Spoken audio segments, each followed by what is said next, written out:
la vérité. After a long wait, the electrification retrofit has finally entered its final stage, the semi-fluid structure interaction analysis of the wing. In this video, I will build two different types of models based on the data obtained earlier in this series, including the airfoil, wingtip structure, surface roughness, and wing twist. One model will be used for aerodynamic calculations, while the other will be used for structural load analysis of the wing. Through this approach, we can evaluate, after the electrification retrofit, the aerodynamic loads acting on the wing and the corresponding deformation under roughly estimated extreme operating conditions, so as to assess whether the overall wing design is reasonable. To reproduce these data separately in aerodynamic software and structural mechanics analysis software, I first built two different types of models in CADIA. The first one is a completely hollow aerodynamic shell model. Here, it is essential to ensure that the outer surface is fully closed and as smooth as possible, while avoiding sharp edges and obvious faceted transitions as much as possible. Problems of this kind tend to be significantly amplified once the model is imported into StarCCM. As a result, visible creases can easily appear on the surface, and in some cases, even multiple overlapping creases may form. In severe cases, it may become impossible to generate a valid mesh at all, not to mention carrying out the subsequent structural analysis. The second one is a structural model with simplified internal supports, including basic beams and cross-sections. Here, I did not adopt a fully solid modeling approach. Instead, I prioritized its functionality for structural load analysis. The advantage of this approach is quite straightforward. It meets the requirements of the analysis while keeping the modeling workload as manageable as possible. Let us begin with the first model, namely the aerodynamic model used for CFD analysis. In CATIA, I directly use the previously selected airfoil section, GA30-314.5.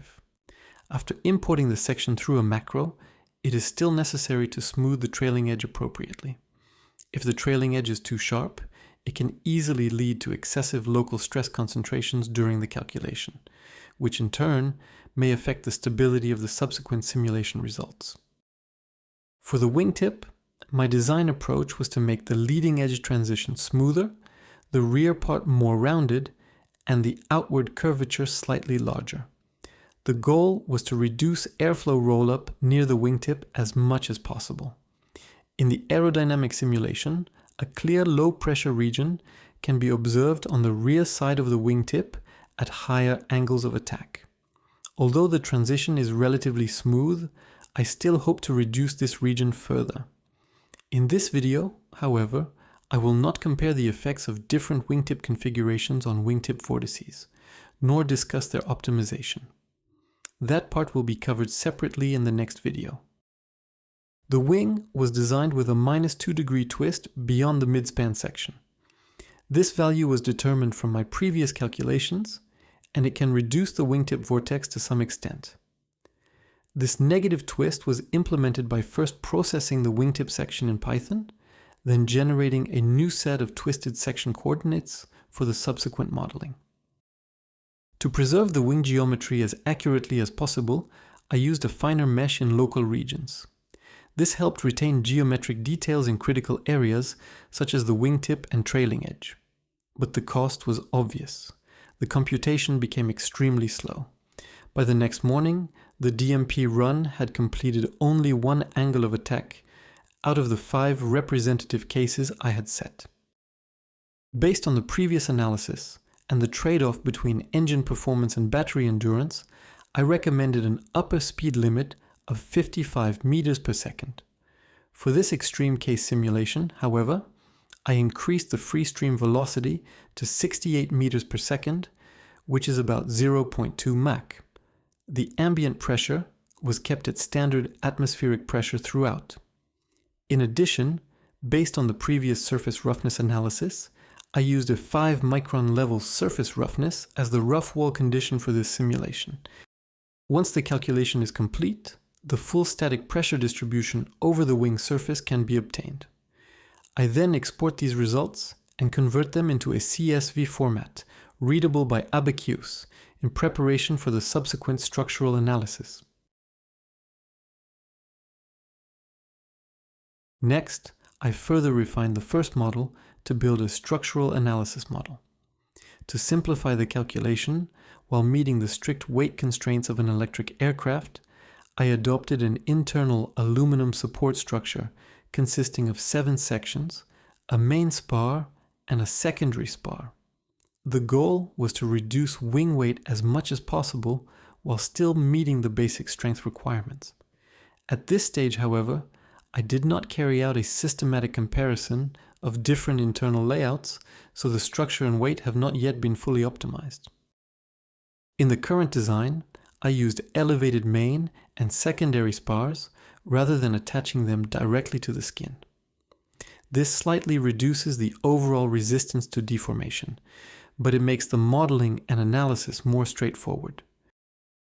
In terms of structural layout, the main spar and secondary spar extend through the internal structure along the chord, while the 7 sections are fitted to the upper and lower skins to provide basic support and shape constraint.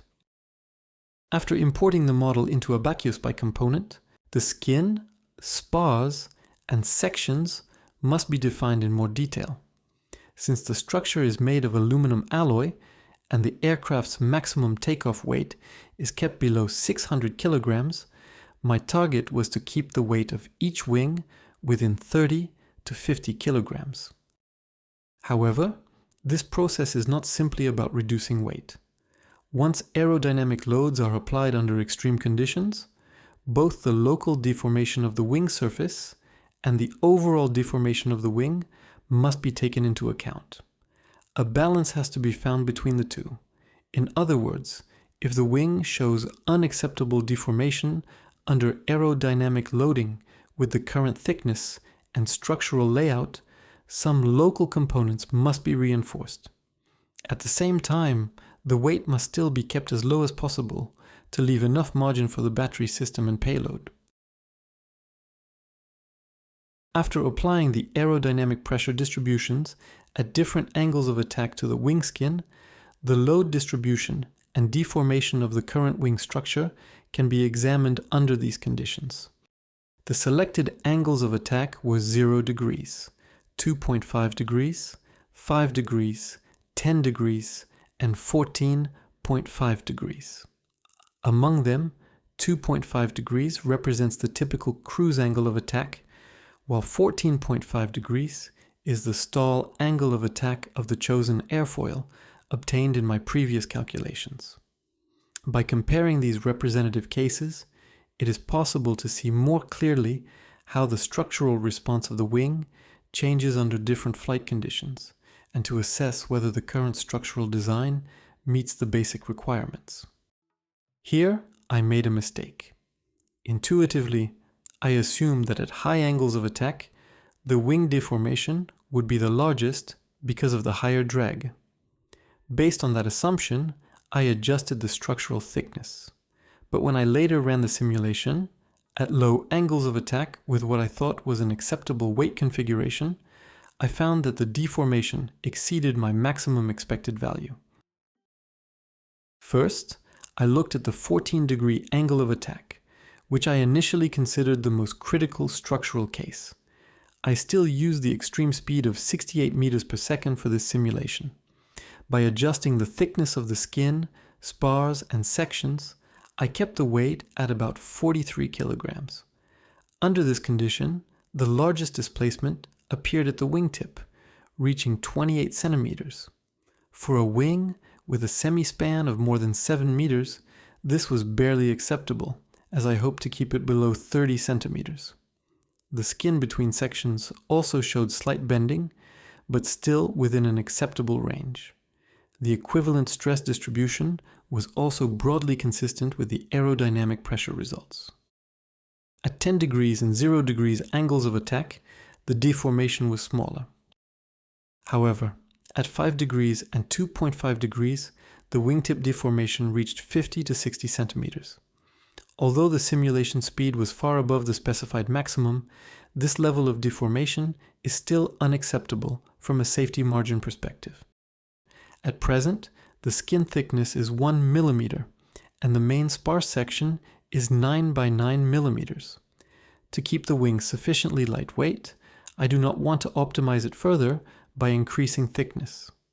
The only option is to reduce the wingtip deformation through a redesigned structural layout. I hope to improve this part in the video on wing profile and structural optimization. The current issues are quite clear. One is wingtip optimization, and the other is structural layout optimization. In the next video, I will first focus on optimizing the wingtip configuration. So, see you in the next video.